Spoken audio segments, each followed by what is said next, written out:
오늘 예레미야 22장 10절로 30절까지 말씀을 통해서 습관이라는 제목으로 은혜를 나누고자 합니다. 우리가 이제 예레미야 21장부터 23장 8절까지 이 내용을 살펴보면은 바로 유다의 멸망을 중심으로 이제 12편의 그런 설교 가운데 9번째 설교가 됩니다. 그 내용 중에 유다의 마지막 네 왕에 대한 그런 내용들이 소개를 하고 있고, 그 중에 오늘 읽어본 22장 10절로 30절까지 이 내용은 마지막 유다 왕국의 말기의 그 세 왕에 대한 심판 내용이 소개되고 있습니다. 그래서 22장 10절부터 12절까지 이 내용은 여호아스에 대한 심판이 기록이 되고 있습니다. 이제 여호아스가 이제 잡혀간 포로로 끌려가서 거기에서 죽음을 당할 것이다 라는 심판 내용이 기록되고 있다면, 13절부터 19절까지 이 내용을 통해서 보면 이제 여호야김에 관련된 예언이 소개되고 있습니다. 이 역시 마찬가지로 19절 내용을 통해서 보면은 매장되지 못하고 죽음을 당하는 그런 저주스러운 죽음이 그런 심판으로 나타나는 모습을 볼 수가 있고, 그리고 20절부터 23절은 하나의 삽경에 해당되는 그런 내용으로 소개가 되고 있으며, 24절부터 마지막 30절까지 이 내용은 이제 19대 왕 여호야킨에 대한 그런 심판의 모습이 소개가 되고 있어요. 두 가지로, 첫 번째는 바벨론 포로로 끌려갈 것이다. 그리고 두 번째는 이제는 그 뒤를 이어서 왕위를 이을 자가 없을 것이다. 이렇게 해서 이제 유다 왕 말기의 그 세 왕이 어떻게 심판을 받는가 하는 그런 내용들이 아주 구체적으로 소개되고 있습니다. 그렇다면 이 말씀 속에서 오늘 우리의 모든 삶의 현장에서 어떻게 이 말씀을 우리가 함께 적용할 수 있을까 하는 내용을 중심으로 해서 나눠보도록 하겠습니다. 자, 이제 22장 10절 이 내용을 한번 보실까요? 22장 10절 내용을 보면은 이런 말씀을 하고 있어요. 너희는 죽은 자를 위하여 울지 말라. 그를 위하여 애통하지 말라. 그리고 두 번째입니다. 잡혀간 자를 위하여 슬피 울고 그는 다시 돌아와 고국을 보지 못할 것임이라. 이렇게 얘기해요. 그래서 여기 보니까 죽은 자와 잡혀간 자 두 사람이 나오죠. 여기서 죽은 자는 누구를 말하고 있냐면은 바로 여호아스의 아버지 요시야 왕을 지금 말씀하고 있습니다. 그래서 이 요시야 왕은 무기또 전투에서 애굽 왕 바로 느고에서 전사하게 되어지죠. 그래서 요시야 왕은 우리가 잘 알고 있습니다만 아주 그냥 3대 선 왕에 이렇게 포함될 만큼 신앙이 좋은 왕입니다. 그래서 다윗, 그리고 히스기야, 그리고 요시야, 이 세 명의 왕들 중에 한 분이죠. 그런데 이제 반애굽전 책을 써서 애굽 왕 바로와 이렇게 싸움에서 전사하게 됩니다. 그랬을 때 이제 더 이상 그런 요시야 왕에 대해서 울지 말고 애통하지 마라. 그러면은 진짜 우려할 내용이 뭐냐? 지금 현재 과거에 있었던 내용에 집착하지 말고 지금 현재 잡혀간 자를 위해서 울어라. 그러면 여기서 잡혀간 자는 누구냐?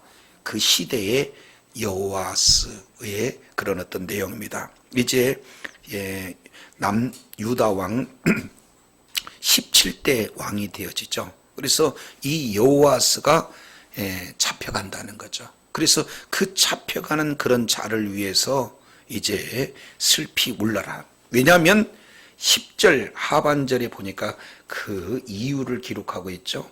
왜냐하면 그는 다시 돌아와 그 고국을 본다 보지 못한다. 그러니까 끌려가면 그 끌려간 곳에서 죽지 다시 본국으로 돌아올 수 없는 처지가 됐다. 그러니 그를 위해서 이렇게 애곡하라 이렇게 말씀하고 있습니다. 지금 요시야 왕은 선왕이에요. 그리고 많은 선정을 베풀므로 말미암아 그때 당시에 나라가 굉장히 흥왕됐습니다. 근데 그 아들 여호와스는 선왕인 요시야의 그 신앙대로 하나님의 보시기에 아름다운 그런 열매를 맺지 못하고 오히려 여호와 보시기에 악행을 했던 그런 자가 여호와스입니다. 그래서 이 자가 끌려가서 죽는다는 거예요. 그리고 다시는 이 땅에 올 수가 없습니다. 이방 땅에서 죽는다 하는 것은 히브리인들의 사고로 보면은 아주 굉장한 저주스러운 죽음이다 라는 이런 어떤 내용들을 이렇게 말씀을 하고 있죠. 자, 그러면서 11절 이 내용을 다시 한번 표현합니다. 자, 11절 보면은 이렇게 말씀하세요. 여호와께서 유다 왕 요시야의 아들 곧 그의 아버지 요시야를 이어 왕되었다가 이곳에서 나간 살룸에 대하여 다음과 이와 같이 말씀하시니라. 그가 이곳으로 다시 뭐하지 못한다? 돌아오지 못한다. 이렇게 말씀하고 있어요. 자, 여기서 등장하는 인물이 누굽니까? 살룸. 근데 그 살룸의 1번 풋노트 하고 있죠. 밑에 가보면은 살룸은 다른 말로 여호와하스 이렇게 표현하고 있습니다. 그러면 여호와하스 이 자는 왕이 되었을 때 개명된 거고 원래 있는 이름은 뭡니까? 살룸이에요. 그래서 이 살룸이라는 이 내용은 바로 평강을 뜻하지 않습니까? 그러니까 이름은 참 좋아요. 그런데 이 여호와하스로 이게 왕이 된 이름으로 이렇게 진행이 됐는데 그의 마지막 결과는 어떤 내용인가? 다시 돌아오지 못한다 하고 11절에 말씀하고 있습니다. 자, 12절도 보겠습니다. 잡혀간 곳에서 그가 거기서 죽으리니 이 땅을 다시 보지 못하리라. 자, 여기서 이제 우리가 반복적인 용어가 하나가 있어요. 10절에 보니까 다시 돌아와 그 곡을 보지 못할 것입니다. 두 번째 11절 하반절에 보니까 그가 이곳으로 다시 돌아오지 못하리라. 12절 하반절도 보니까 이 땅에 다시 보지 못하리라. 그러면은 다시 몇 번 기록하고 있냐면 3번을 기록하고 있어요.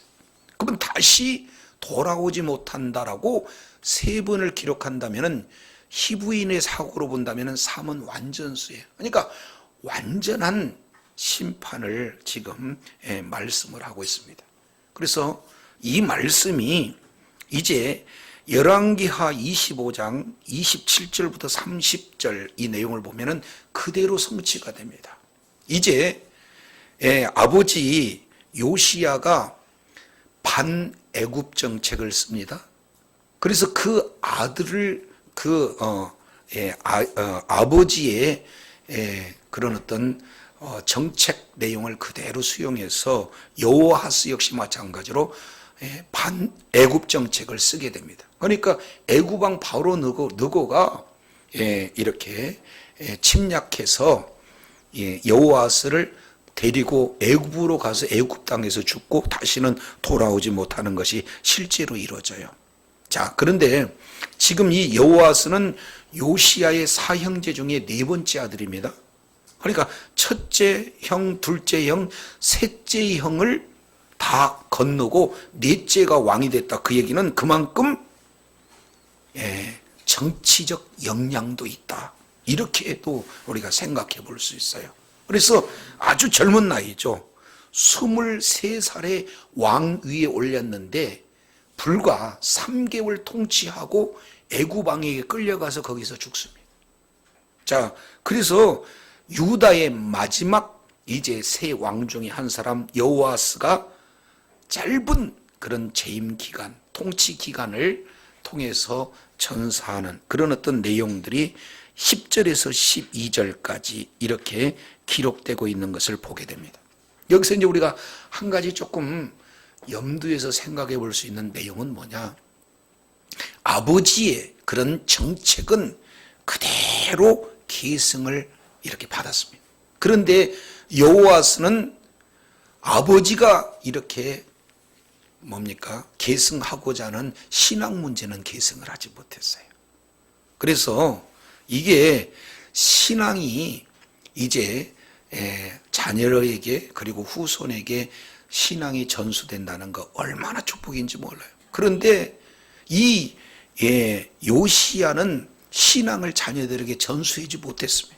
그리고 이 요시야는 그 선왕임에도 불구하고 그 아들은 하나님 보시기에 악을 행함으로 말미암아 결국에는 그 최후의 뭡니까? 결과가 심판을 이렇게 받게 되어지는 그런 어떤 내용이 지금 유다 왕국 말기 세 왕 중에 요아스의 결론에 이렇게 해당이 되어집니다. 자, 두 번째입니다. 이제 여호야김입니다. 자, 13절부터 19절까지 여호야김에 대한 내용이 소개되고 있는데, 자, 여기는 둘째 아들입니다. 둘째 아들. 요시야의 둘째 아들이 여호야김이에요. 근데 그 18절 상반절에 보니까 그러므로 나 여호와가 유다 왕 요시야의 아들 누구에 대해서 이같이 말하느냐 그랬습니까? 여호야김. 바로 요시야의 둘째 아들. 먼저 동생이 넷째 동생이 왕이 되어지고 그리고 둘째가 여호야김으로 이렇게 등극이 됩니다. 근데 이것은 바로 바벨론에서 이게 여호야김으로 세워준 그런 어떤 내용들이 되어집니다. 자, 아닙니다. 바벨론이 아니라 애굽에서. 그래서 애굽왕 바로느고가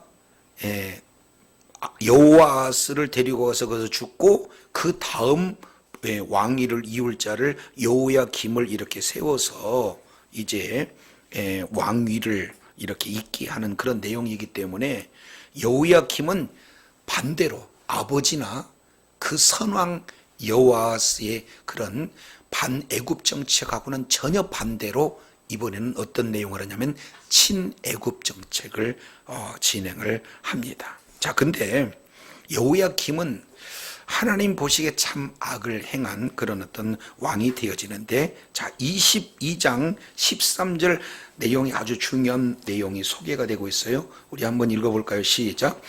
불의로 그 집을 세우며 부정하게 그 다락방을 지으며 자기 이웃을 고용하고 그의 품삯을 주지 않은 자에게는 화했을진저. 여기서 두 단어입니다. 첫 번째는 불의로 그 집을 세웠다. 그리고 두 번째, 부정하게 세웠다. 이 내용은 바로 어떤 내용이냐면은 바로 공의와 정의를 지금 저버리는 내용이 되어집니다. 자, 예레미야 22장 3절 내용을 보면은 여호와께서 이같이 말씀하시되 너희가 공의와 정의를 행해라 이렇게 말씀하고 있죠. 그러니까 하나님이 세운 왕의 그 통치는 어떤 내용입니까? 한마디로 본다면은 공의와 정의를 행하는 자가 하나님께서 세운 왕으로서 잘 통치하는 그 통치 기준 두 가지를 실행하는 그런 자입니다. 그런데 여호야김은 공의 정의를 세우라는 하나님의 말씀을 정면적으로 반대해서 공의가 아니라 불의, 정의가 아니라 불공평 이런 내용으로 지금 일을 진행하는데, 거기에서 집을 세우고 또 뭘 세웁니까? 다락방을 세우고. 그런데 집 짓고 이제 그런 어떤 일들을 진행하는데 여기서 두 가지를 표현해요. 자기 이웃을 고용했는데 그 품삯은 줘야 안 줘요? 그러니까 완전 노예 취급을 이렇게 하고 있는 그런 악정을 이렇게 행하는 왕이 바로 여호야김 왕이 되어진다. 이것을 우리가 살펴볼 수가 있습니다. 우리가 잘 알겠지만 레위기서 19장 13절이나 신명기 24장 14절 15절 이 내용을 통해서 보면은 우리 하나님께서 약자 보호에 대한 내용을 누차 강조하잖아요. 왜냐하면 너희가 애굽에서 그만큼 고난 고통을 당했다는 거예요. 그렇기 때문에 약자 그런 어떤 자들에게는 이제 뭔가 좀 관심과 사랑을 베풀 것을 우리 주님께서는 말씀을 하고 있는데 약한 자를 오히려 이렇게 힘들게 하는 그런 악정을 행하는 이 내용은 하나님 보시기에 악을 행하는 그런 어떤 내용이다. 이것을 지금 보여주는 겁니다. 근데요 14절의 내용을 통해서 보면 조금 더 구체적으로 표현을 해요. 어떻게 건축하는 일에 애를 쓰는가. 14절 보겠습니다. 그가 이르기를 내가 나를 위하여 큰 집과 넓은 다락방을 지으리라 하고 자기를 위하여 1번 뭐를 만들고 그리고 2번 그것에 백향목으로 입히고 3번 붉은 빛으로 칠하다. 아주 호화스러운 사치스러운 그런 건축을 진행을 한다 하는 것을 보게 됩니다. 그런데 여기서 보니까 두 번씩 이렇게 표현해 마음 가운데 14절에 나를 위하여 자기를 위하여 이렇게 얘기해요. 지금 마지막 유다 왕 3명의 왕 이 시대 내용을 통해서 보면은 나라가 굉장히 위태한 그런 어떤 정치적 상황이에요. 그럼에도 불구하고 백성들은 굶주리고 그리고 국가적으로는 엄청난 그런 큰 위험에 도사리고 있는데 지금 여호야김은 나라에 관계가 없어요. 나라의 운명에 관심이 없고 백성들에 대해서 뭐합니까? 전혀 관심을 가지지 않고 오직 누구만을 위해서? 자기 자신만을 위해서 사치하고 그리고 자기 자신만을 위해서 이제 뭡니까? 좀 욕심을 내고 그런데 여기서 중요한 것은 공명심이 굉장히 높다는 거예요. 뭔가 왕으로서 이 정도는 돼야 되지 않겠느냐. 그러려면 큰 집을 짓고 넓은 방을 짓고 그리고 중동 지역 이런 어떤 내용이 보면은 무덥잖아요. 그러니까 큰 방에다가 창도 내고 바람이 잘 통할 수 있도록 하고 최소한 최고급 목재인 백향목과 붉은 빛이라는 것은 최고급 도료를 사용하는 거예요. 그러니까 왕이 되면은 이 정도는 화려해야 되지 않겠느냐. 이 내용을 오랫동안 지금 많은 백성들을 동원해서 건축 일을 진행하는데 문제는 그 값을 지불합니까? 지불하지 않습니까? 지불하지 않아요. 그러니 얼마나 이기주의적이면서 자신을 드러내는 그런 어떤 탐심. 그런데 그 모든 내용을 보니까 아주 사치스러운 그런 어떤 내용들이다라는 것을 이렇게 아주 섬세하게 표현을 하고 있죠.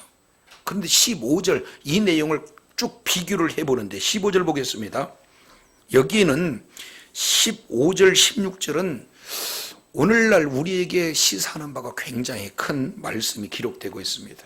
내가 백향목을 많이 사용하여 왕이 될 수 있겠느냐? 내 아버지가 먹거나 마시지 아니하였으며 정의와 공의를 행하지 아니하였느냐? 그러면은 선왕인 요시야 왕은 그렇게 많이 먹지 않았다는 거예요. 그리고 그 통치의 가장 핵심 내용 두 가지가 뭡니까? 공의와 정의. 이것은 하나님께서 통치자에게 주어지는 가장 핵심적인 두 가지 내용을 요시야는 그대로 뭡니까? 수용을 했다는 거예요. 그대로 순종을 했다는 거예요. 그랬더니 나타나는 결과가 15절에 어떤 내용입니까? 형통했다 이렇게 표현합니다. 그리고 16절 보겠습니다. 그는 가난한 자와 궁핍한 자를 변호하고 그리고 나서 뭐 했습니까? 형통하였다. 자, 한번 따라하겠습니다. 공의와 정의에 순종했더니 형통하였더라. 시작. 공의와 정의에 순종하였더니 형통하였더라. 그러니까 형통이라는 것은 하나님께서 형통하게 하신 거죠. 이것을 신분주의 이렇게 표현하는 겁니다. 그러니까 선왕이었던 요시야 왕은 어떻게든지 하나님을 경외하고 하나님의 말씀에 순종하고자 했던 왕이 바로 요시야 왕입니다. 그래서 전적으로 하나님을 의지했더니 하나님께서 그의 믿음을 보시고 그의 순종함을 보시고 결과가 뭡니까? 형통했다, 이런 어떤 표현들을 말씀하고 있습니다. 여기서 이제 우리가 잘못 오해하면 형통 그러면은 뭐 모든 범사에 뭐 육적으로나 환경적으로나 물질적으로나 정신적으로나 모든 여건에서 다 잘 되겠다, 이게 형통이 아니라 여기서 형통은 바로 토부라는 거예요. 한번 따라합니다. 토부. 형통이라는 이 단어는 토부를 써요. 하나님께서 말씀으로 천지 만물을 창조하실 때 보시기에 좋았더라. 그 보시기에 좋은 상태입니다. 그러니까 여기는 하나님의 돌보심이 있고 그리고 하나님의 인도하심이 있고 그리고 많은 백성들에게도 사랑받고 존경받고 인정받는 이런 종합적인 내용을 한마디로 뭐라고 하냐면은 토부, 다른 말로 표현하면은 형통, 이렇게 표현합니다. 저도 여러분도 하나님을 의지함으로 하나님께서 허락하신 형통의 복이 있기를 원합니다.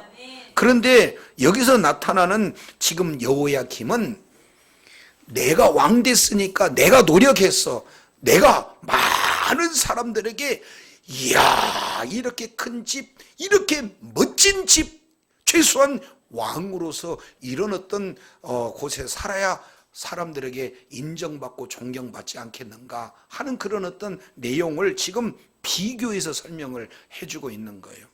사람의 노력이 불필요하다는 게 아니라 하나님의 그 형통의 복, 그리고 많은 사람들으로 존경받는 그 내용은 사람의 노력이 아니라 하나님께서 세워주실 때 이러한 은혜가 임하게 되는 줄로 믿습니다. 그래서 사람의 노력을 가지고 왕으로서 존경받는 그런 효염은 그 뒤에 보니까 없어요. 그렇다면 진짜로 하나님을 경외할 때 하나님께서 형통하게 해 주실 줄로 믿습니다. 그래서 16절 하반절 이 내용을 통해서 보니까 이렇게 표현해요. 아주 중요한 내용이죠. 뭐라고 표현하냐?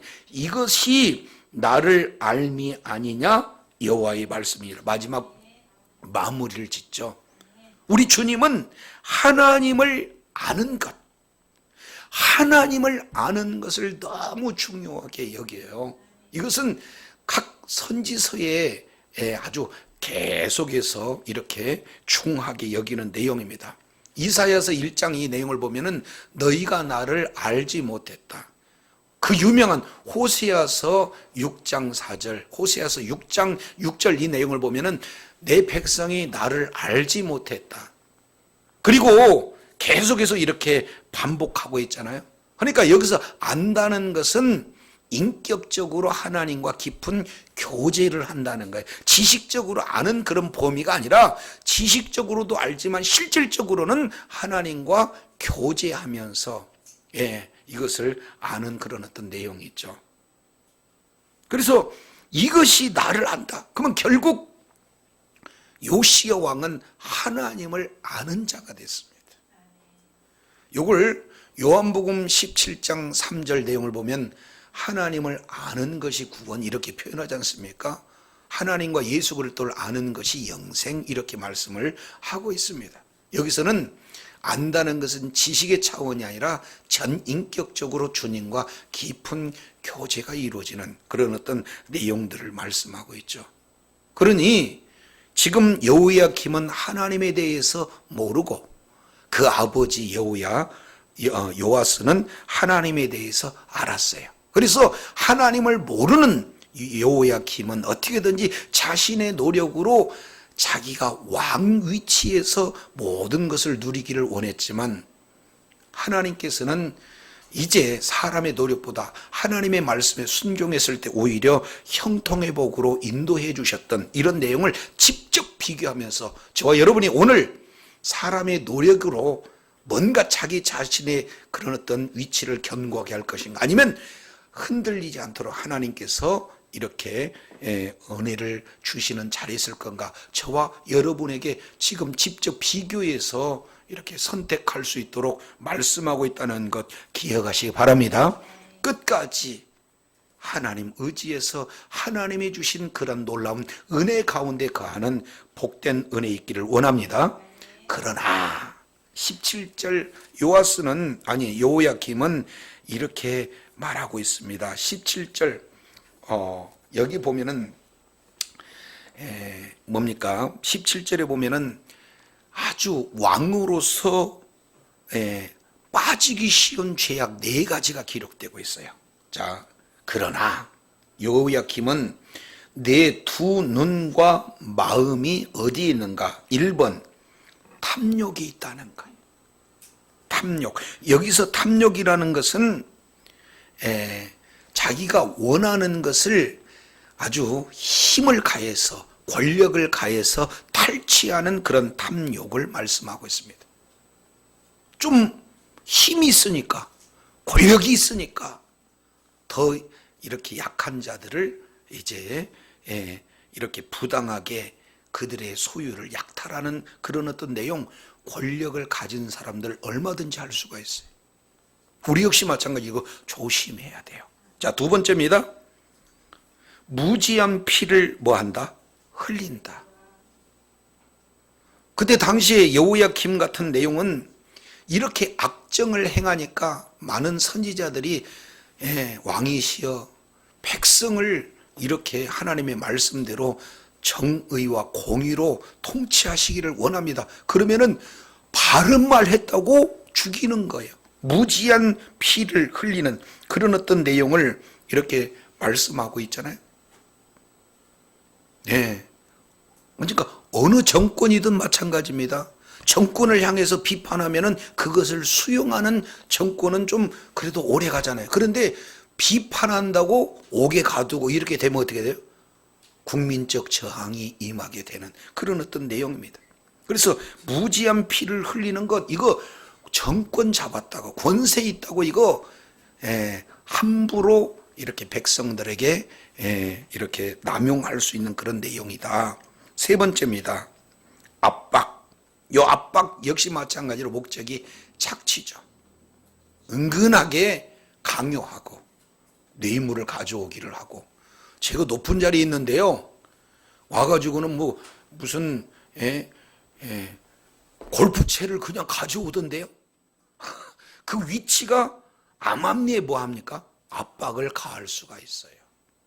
이거 실세들 전부 다 이런 유혹들이 다 노출되어 있습니다. 자, 그리고 4번째 내용을 보니까 포악이죠. 이것은 전체 내용을 다 포함하는 내용입니다. 그래서 여호야김의 경우에는 정의와 공의에 기반한 통치가 이루어지는 것이 아니라 이처럼 4가지 탐욕과 무지한 피를 흘림과 압박과 포악, 이런 어떤 내용에 늘 관심이 많았다. 이것을 지금 보여줘요. 그런데 반면에 아버지였던 요시야는 그런 삶을 살지 않았다. 이런 내용을 지금 말씀하시면서 결론적으로 18절 그러므로 이렇게 말씀합니다. 자, 그러므로 여호와께서 유다 왕 요시야의 아들 여호야김에 대하여 이와 같이 말씀하시니라. 무리가 그를 위하여 슬프다 내 형제여, 슬프다 내 자매여 하며 통곡하지 아니할 것이며, 그를 위하여 슬프다 주여, 슬프다 그 영광이 하며 통곡하지도 아니할 것이라. 여기서 4번 슬프다 슬프다 슬프다 슬프다 이렇게 나오죠. 2번째, 이제 아니한다, 아니한다, 이런 어떤 내용이에요. 그래서 여호야김이 결국에는 이런 하나님의 말씀에 불순종함으로 말미암아 그 결과는 우리가 예측 충분히 할 수 있겠죠? 형통하겠습니까? 아니면은 심판을 받을까요? 심판을 받을 수밖에 없어요. 그 심판의 내용이 19절입니다. 19절 내용을 보면은 그가 끌려 예루살렘 문 밖에 던져지고 나귀같이 매장함을 당하리라. 최후의 심판 내용을 보면은 나귀같이 매장함을 당한다. 그 얘기는 나귀는 들판에서 죽으면 누가 묻어주나요? 묻어주지 않지 않습니까? 그러니까 가장 비극적인 저주스러운 그런 죽음을 맞게 된다. 매장도 못하고. 그런데 이게 열왕기하 24장 1절로 7절 내용을 보면은 여호야김이 결국에는 이제 친애굽 정책을 씀으로 말미암아 바벨론에 의해서 이제 죽임을 당하는 그런 내용인데 미리 와가지고 이제 배반을 암살당하는 그런 어떤 내용으로 죽고 성문에 내쳐지는 그런 비극적인 죽음이 실제로 이루어져요. 자, 여기서 이제 우리가 한번 생각해 볼 수 있는 내용은, 자, 본인은 왕으로서 모든 그런 사치와 여러 가지 누림을 다 하려고 인간적으로 노력을 했습니다. 그랬더니 결과는 누리는 거예요? 누리지 못하고 죽는 거예요? 그러면 죽는데도 불구하고 주변의 모든 사람이 슬프다 슬퍼할 사람이 한 사람도 없다는 거예요. 그런 사람이 없다는 거예요. 근데 반면에 전사했던 요시야 왕, 이 내용을 보면은 역대하 35장 24절로 25절 이 내용을 통해서 살펴보면은요, 예레미야 역시 마찬가지로 요시야에서 애곡하는, 모든 국민들도 요시야 죽음에서 안타까워서 애곡하는 그런 어떤 내용들이거든요. 그러니까 저도 여러분도 지금 시퍼런 살아있는 그런 동안에는 저 여러분 누가 뭐라고 이렇게 얘기 못 하잖아요. 근데 죽음 이후에 우리들의 모습이 어떨 건가? 이런 것 우리가 한번 이제 여호야김의 그런 죽고 난 이후에 나타나는 반응을 보면서 우리가 한번 생각해 볼 수 있는 그런 어떤 내용이거든요. 그래서 특히 성도, 더 나아가서 목회자는요, 죽음이 최후의 신앙의 고백이 되어지는 거예요. 어떠한 죽음으로 죽는 거예요. 마지막 하나님께 감사하면서, 그렇지 않습니까? 지금까지 부족하고 연약하고 아무것도 할 수 없는 존재인데 이런 일을 하게 해주시니 뭡니까? 감사합니다. 그렇지 않습니까? 모든 이것도 하고 저것도 하고 또 다른 모든 것들을 진행했다 할지라도 이것은 하나님께서 하신 것입니다. 그래서 마지막 한 사람이 이제는 주님이 오라 하실 그때에 정말로 하나님께서 하셨습니다, 하나님 감사합니다 하는 그런 어떤 신앙 고백을 통해서 많은 사람들에게 내가 믿는 바 예수님을 전하고 그들 역시 마찬가지로 천국에 이끌 수 있는 그런 죽음이 돼야 될 줄로 믿습니다. 이게 그래서 많은 사람들이 참 이 요시야가 죽었을 때 애곡하는 그런 사람들이 많은 것처럼 정말 안타까운 그런 사람이 같다, 이렇게 이 평가를 받아야 되지 않겠어요? 그런데 여호야김은 평상시에 백성을 위하지 않고 하나님을 위하지 않고 자신을 위한 삶이고, 그 가지고 있는 일시적인 권력을 가지고 이제 백성들을 억압할 뿐만 아니라 하나님의 말씀에 불순종하고 더더욱 하나님을 의지하기보다는 애굽을 의지하는 그런 결과로다가 이런 아주 비참한 죽음을 맞이하는 이런 어떤 모습을 보면서 우리가 어떠한 신앙을 이렇게 가져야 될 것인가 하는 내용들을 한번 또 이렇게 생각해 볼 수 있도록 지금 말씀을 하고 있어요. 자, 이제 20절에서 23절까지 이 내용은 이제 여호야긴에 대한 부분들을 아주 구체적으로 하는데 왜 이스라엘 백성들이 망할 수밖에 없었는가 하는 그 이유를 자세히 이렇게 기록하고 있습니다. 자, 이제 20절 우리 한번 볼까요? 20절. 너는 레바논 산에 올라 외치며 바산에서 내 소리를 높이며 아비람에서 외치라. 이는 너를 사랑하는 자가 다 멸망하였습니다. 그러면 여기서 세 가지 장소가 나와요. 첫 번째 레바논, 두 번째 바산, 세 번째 아바림.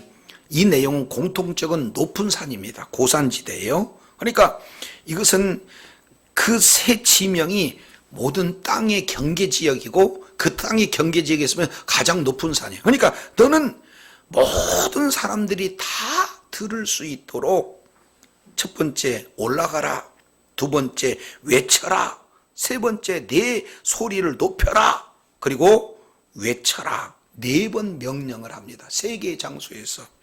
그러니까 모든 사람들이 다 알아들수록 명령하는 그런 내용이 뭐냐? 너를 사랑하는 자가 다 멸망했다는 거예요. 여기서 사랑한다는 자는 누구냐?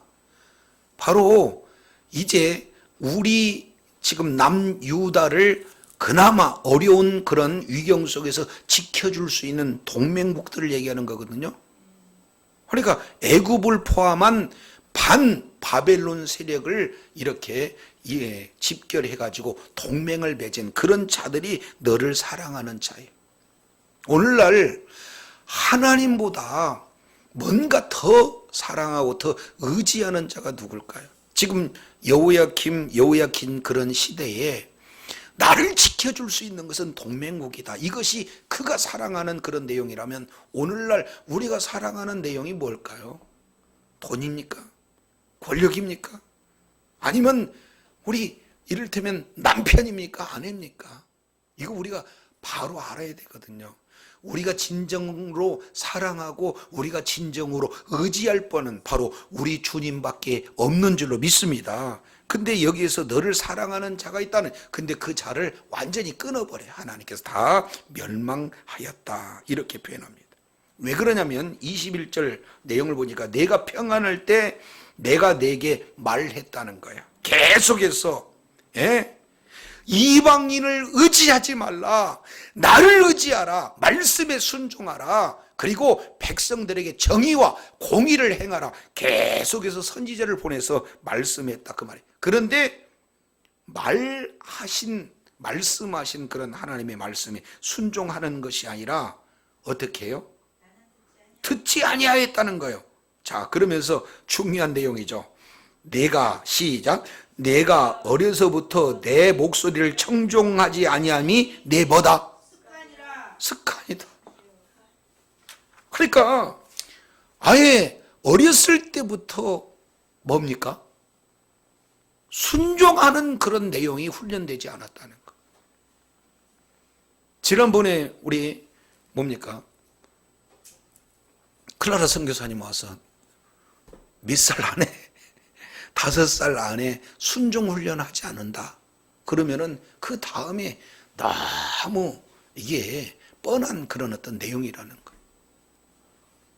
우리 아이들이 부모 말에 순종하지 않는다. 그러면은 그 다음에 보나 안 보나 순종하지 않는 것은 이제 거의 그냥 정해진 그런 어떤 내용이에요. 어렸을 때부터 순종 훈련이 진행이 안 되면.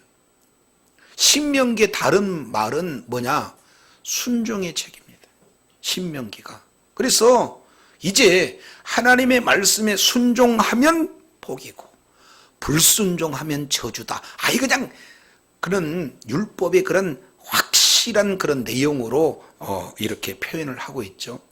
그러면은 지금 한두 번만 하나님의 말씀에 순종하지 않는 게 아니라 아예 어렸을 때부터 이런 순종을 해왔다. 순종하지 않는 것 자체가 뭐가 됐다는 거예요? 아예 습관, 삶의 아예 그런 어떤 모습으로 그대로 드러났다는 거예요. 요게 예레미야서 3장 25절 내용을 보면은 어렸을 때부터 지금까지 순종하지 않았다는 거예요. 시편 129편 1절 2절 내용을 보면은 아예 어렸을 때부터 순종하지 않았다는 거예요. 이것이 아예 습관화된 그런 어떤 내용이거든요. 근데 반대로 신약 구약 여러 군데 다 모든 순종하는 사람이 하나님의 일하심을 경험하는 줄로 믿습니다.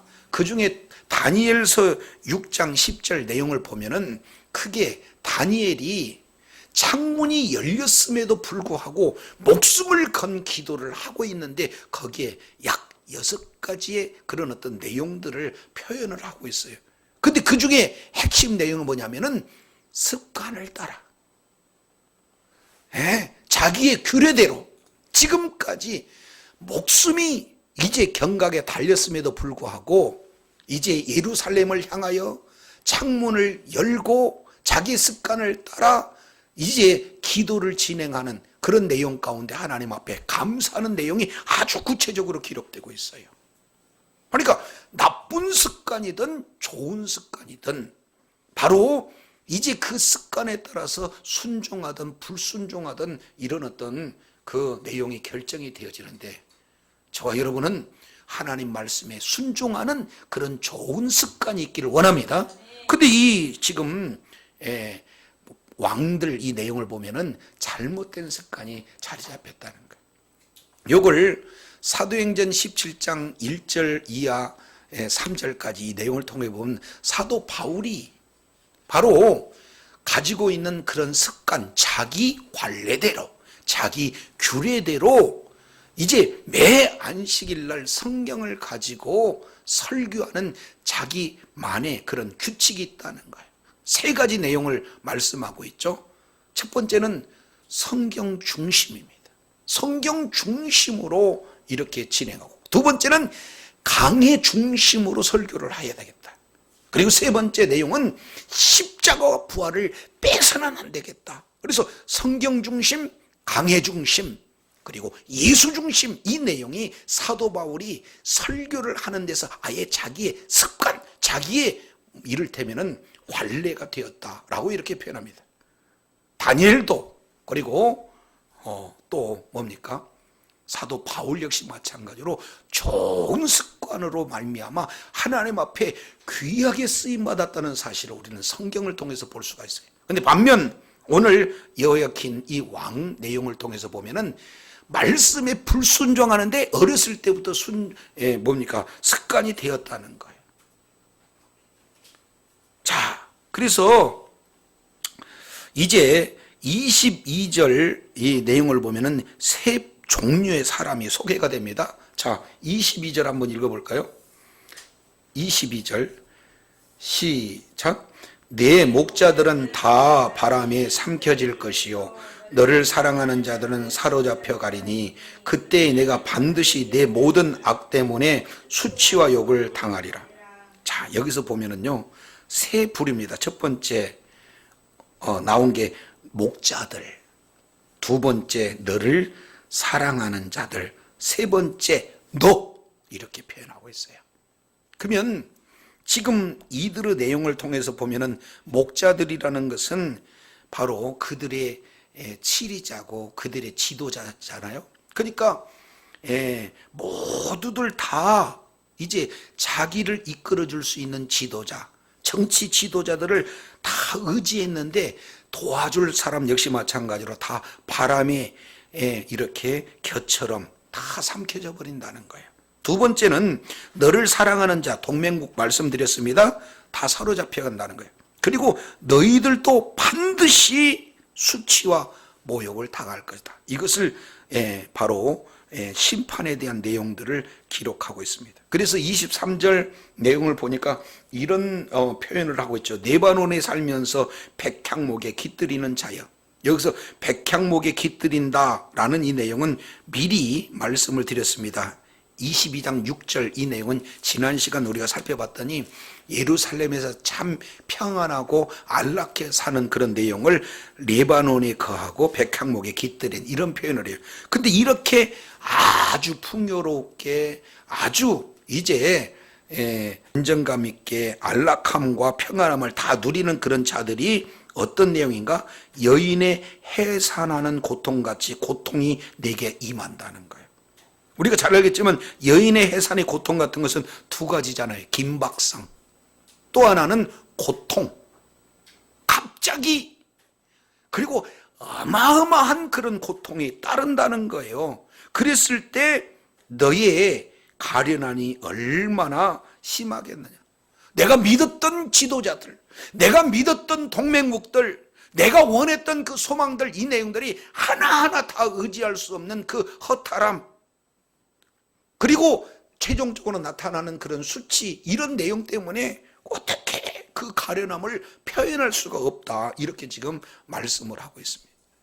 그래서 여호아스, 여호야김, 여호야킨, 이 세 왕, 결국에는 다 동일하게 하나님의 말씀에 떠남으로 이런 참담한 그런 심판의 결과를 맞이한다는 것을 계속 반복적으로 말씀하고 있습니다. 자, 마지막 이제 유다 19대 왕 여호야킨, 세 번째 왕입니다. 자, 24절 이렇게 말씀하세요. 여호와의 말씀이니라 나의 삶으로 맹세하노니 유다 왕 여호야김의 아들 고니야, 풋노트 2번 돼 있죠? 그게 누굽니까? 따라가 보니까 여호야킨이에요. 그러니까 원래 이름은 고니야인데 왕이 되었을 때 계명으로 여호야긴으로 이렇게 바꿨다, 이렇게 표현합니다. 그래서 24절 이 고니야, 다른 말로 여호야긴이라는 이런 자가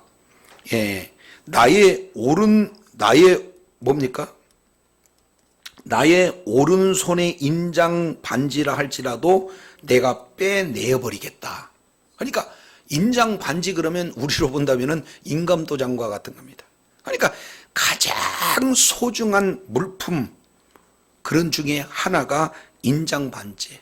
그래서 인장 반지를 찍으면은 그게 공식 문서가 되어지고 법적인 그런 효력까지 나타난 거잖아요. 그러니까 굉장히 중요한 내용이에요. 그래서 지금 여호야긴이 하나님의 그런 인장 반지다, 설령 그렇다 할지라도 내가 빼내버리겠다 하는 내용이 지금 우리 주님께서 말씀하시는 그런 내용입니다. 여기에 네 가지로 얘기합니다. 25절에 보니까 내가 너와 너를 낳은,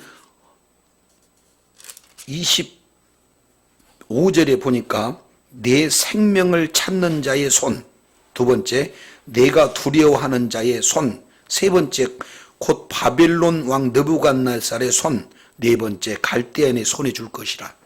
그러니까 빼가지고 줄 수 있는 내용은 바벨론 왕한테 여호야긴을 넘겨버리겠다. 근데 이 내용도 그대로 성취가 됩니다. 열왕기하 24장, 이거 다 찾아봐야 되는데 열왕기하 24장 15절, 역대하 36장 10절 이 내용을 보면은 여호야긴이 바벨론에 그대로 끌려갑니다. 그때 나이가 18살의 왕이 되어졌고, 그리고 18살의 왕이 돼서 3개월 통치하는 기간에 실제로 바벨론에 끌려가는 그런 어떤 내용입니다. 거기에서 이제 아주 오랜 동안 약 37년 정도 거기서 감옥 생활을 진행을 하고, 그 후에 이제 잠깐 풀려나는데 돌아오지 못하고 거기서 죽죠. 그래서 여호야긴에 대한 내용은, 자세한 내용은 열왕기하 23장 24장 이 내용을 보면은 이 마지막 세 왕에 대한 내용들이 아주 자세히 기록이 되고 있습니다. 그래서 26절에 보니까 본인만 끌려가는 것이 아니라 이제 어떻게 끌려갑니까? 내가 너와 너를 낳은 어머니를 너희가 나지 아니는 지방으로 쫓아내리니. 그래서 여기에 느후스다, 바로 여호야긴 어머니와 여호야긴이 바벨론까지 끌려갑니다. 자, 그래서 다시 돌아오지 못하고 거기서 죽죠. 이것도 그대로 성취가 되어져 있습니다. 자, 28절 재미있는 표현을 쓰고 있습니다. 이 사람 고니야는 천하고 깨진 그릇, 좋아하지 않는 그릇, 이런 표현들을 지금 하고 있는 겁니다. 그러니까 완전히 박살난 그릇은 그릇인데 완전히 박살난 그릇, 조금이라도 이렇게 마음에 들 만한 그런 내용이 없는 그런 그릇, 예, 그렇게 내용에서 쫓겨갈 수밖에 없다. 그러면서 땅이여 땅이여 땅이여 3번씩 얘기하잖아요.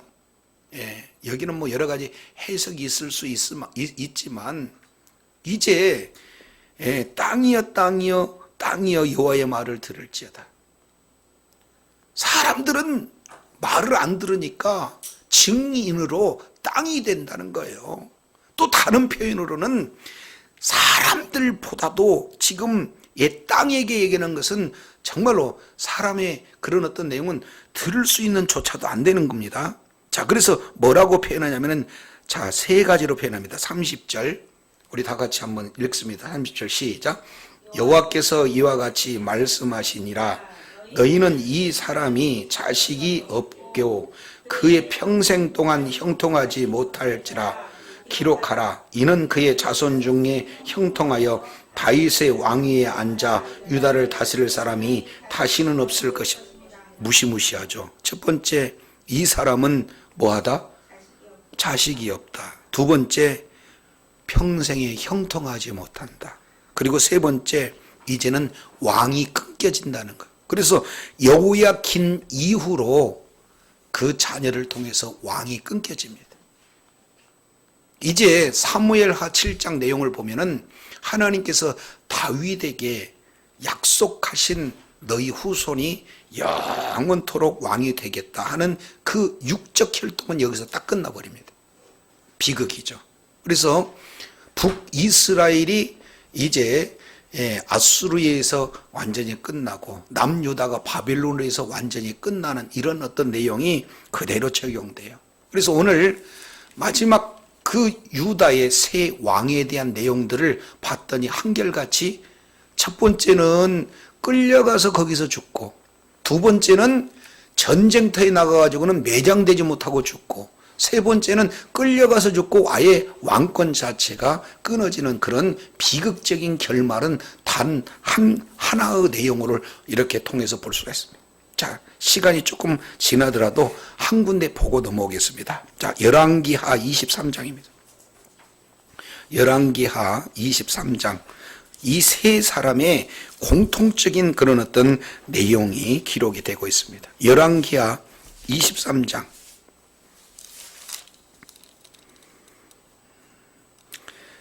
31절. 여호아스가 위에 나갈 때 나이가 몇 살이다?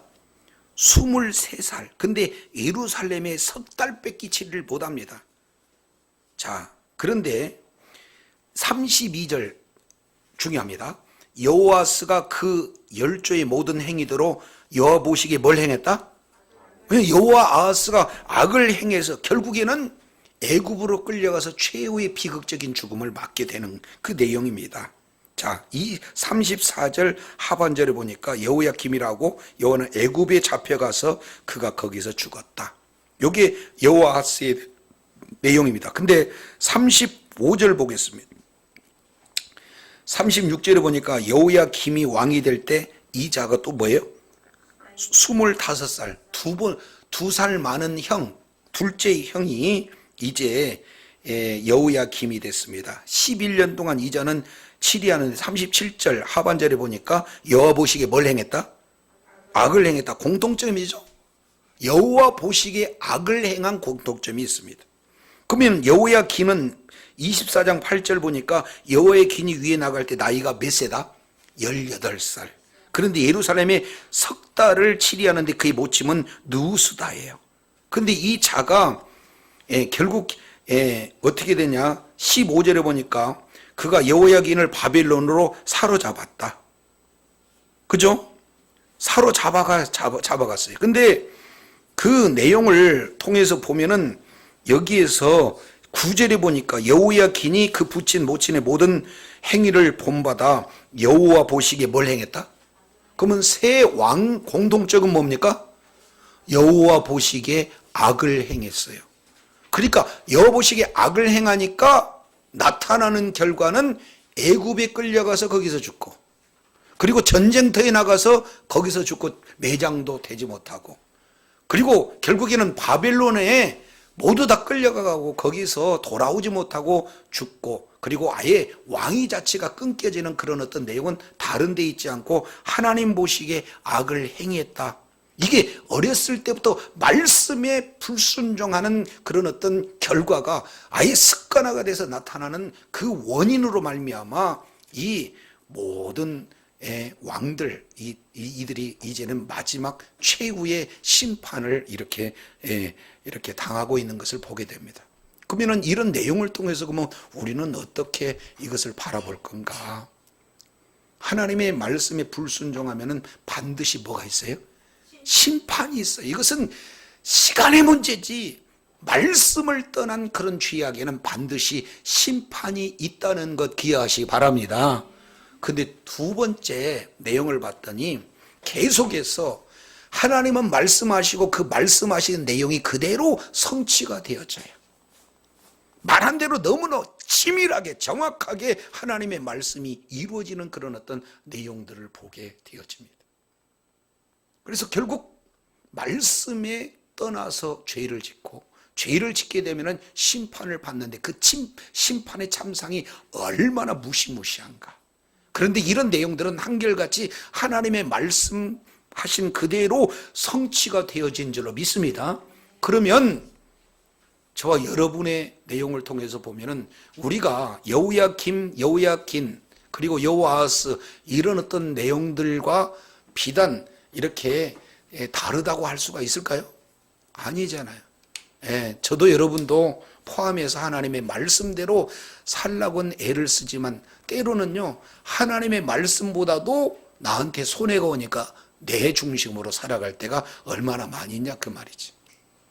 자, 이렇게 우리들은 말씀에 떠나서 심판받을 수밖에 없는 그런 존재인데도 불구하고 우리 주님께서는 저와 여러분의 죄와 허물을 십자가에 죽으신 예수 그리스도 그 약속의 말씀, 이미 십자가에서 이루는 성취된 그 말씀을 믿는 믿음으로 구원이 저와 여러분에게 임한 줄로 믿습니다. 그래서 우리들의 소망은 다른 데 있는 게 아니고 복음에 있어요. 예수님을 믿는 믿음이 저와 여러분을 모든 죄와 사망에서 온전히 이제 구원받게 해주는 그런 내용이다. 이것이 우리들이 이렇게 믿는 믿음을 가져야 할 핵심이다라는 것을 보여주고 있다는 것 기억하시 바랍니다. 그리고 우리 주님께서 말씀하신 것은 1.1획도요. 천지는 없어져도 하나님의 말씀은 영원히 임하게 되는 줄로 믿습니다. 그러면 우리 주님은 처음에 예수님이 오셨을 때는 우리들의 죄 문제를 죄에서 구원하시기 위해서 오셨지만 다시 올 때는 뭐 하러 오셔요? 심판주로 오셔요. 그렇기 때문에 지금 우리는 다시 오실 그런 어떤 주님이 이제 심판주로 오신다는 것 우리가 이렇게 잊어서 간과해서는 안 돼요. 우리는 사랑의 하나님이시고 또 무서운 하나님이 되어야 되지만, 무서운 하나님이시지만 우리가 늘 무서운 하나님을 잊어버린다면은, 사랑의 하나님만을 이렇게 생각한다면은 좀 좀 잘못 생각할 수 있잖아요. 그런데 또 너무 지나치게 무서운 하나님만 돼가지고 경직되는 그 자체도 옳지 못합니다. 그래서 하나님이 우리를 사랑하셔서 독생자 예수 그리스도를 보내주시는 그 사랑으로, 십자가의 그 사랑이 우리에게 적용되므로 하나님의 사랑이 확증된 줄로 믿습니다. 그러면 우리는 그 사랑을 그대로 받고 늘 삶 속의 현장에 코람되어 하나님 앞에 서서 우리가 말하고 하나님 앞에서 우리가 행동하는 그런 하나님을 경외하는, 두려워하는 그런 어떤 신앙의 모습이 있을 때 우리가 죄악에서 멀어지고 하나님의 기쁨이 되어질 줄로 믿습니다. 그래서 주님 오시는 그날까지 이제는 죄 문제를 해결해 주시고, 그리고 이제는 막 사는 것이 아니라 어떻게든지 하나님의 기쁨이 되고 하나님 보시기에 아름다운 결실을 맺을 수 있는 삶이 되어야 되는 것은, 그분이 약속하신 말씀은 반드시 이루시기에 이제 다시 오실 주님 앞에 우리가 이제 이렇게 하나님 앞에 소망을 가질 수 있는 그런 내용은 언약 붙들고 날마다 승리하는 삶이 되어야 될 줄로 믿습니다. 주님 오시는 그날까지 이 새 왕으로 최종적으로 말씀에 벗어난 죄악의 결과가 어떻게 무서운가, 하나님의 말씀은 그대로 어떻게 성취되었는가, 이런 하나하나를 깨닫고 주님 오시는 그날까지 언약의 말씀 붙들고 최후의 승리자 되고 이 땅 사는 동안 하나님과 동행하며 허락하신 분복도 다 받아 누리는 지혜자요 축복자요 능력자들이 다 되시기를 예수 이름으로 축원합니다. 기도하겠습니다. 거룩하신 하나님 아버지, 감사합니다. 여호아스, 여호야김, 여호야킨 이 세 왕의 공통점은 여호와 보시기에 악을 행하였다라고 말씀하고 있습니다. 그래서 이제는 애굽에 끌려가서 죽고 전쟁터에서 죽고 장사를 지내지 못하는 비극적인 죽음뿐만 아니라 이제는 1700km나 되는 바벨론에 끌려가서 거기에 돌아오지 못하고 죽은 그런 어떤 모습들이 약속의 말씀 그대로 성취되어졌다는 사실을 우리가 살펴보면서 거룩하신 하나님, 이제 우리들의 모든 죄와 허물 때문에 반드시 심판받아야 했던 우리를 예수 그리스도의 십자가의 그 보혈의 공로로 이제 죄를 사해 주시고 하나님의 자녀로 하나님 나라의 놀라운 그런 기업을 누리며 살아갈 수 있도록 은혜 베풀어 주셨사온즉 이제 다시 오실 주님을 소망하며 이 땅 살아가는 삶 속에 언약의 말씀 붙들고 주님의 기쁘며 주님 보시기에 아름다운 결실을 풍성히 맺으며 하나님 앞에 존귀하게 쓰임받는 주의 자녀들 다 되게 하여 주시옵소서.